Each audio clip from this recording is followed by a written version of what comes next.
Friends, ഞാൻ തക്കാളി കറി പറയുമ്പോൾ തക്കാളി പഞ്ചായത്ത് പാട്ടൊക്കെ പാടുന്നതാണ്.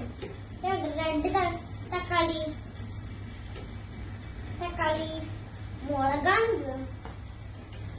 ഇതൊക്കെ എവിടെ ഉണ്ടായതാന്ന് പറ. ഇതൊക്കെ എവിടെ ഉണ്ടായതാണെന്ന് അറിയോ? എന്റെ വീട്ടിൽ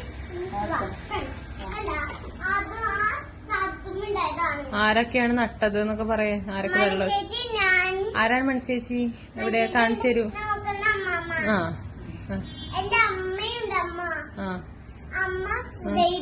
ആ പിന്നെ നിങ്ങളൊക്കെ ചേർന്നാണോ ഉണ്ടാക്കിയത്? എന്തൊക്കെ ചെയ്തു? വളമൊക്കെ ഇട്ടോ കൊടുത്താ? എന്ത് വളമാണ് ഇട്ടത്? ഉള്ളിത്തൊലി ഇട്ട് കൊടുത്തു, മുട്ടത്തൊലി ഇട്ട് കൊടുത്തു. എന്നിട്ട് ഇത് വളർത്തി വന്നേ. അതെ അല്ലേ? ഒന്ന് അടുത്ത് കൊണ്ടുവന്നേരോ നോക്കട്ടെ. ആയ് വാവ്, സൂപ്പർ. മുളകുണ്ട്, തക്കാളി ഉണ്ട്, അടിപൊളി. Thank you my dear.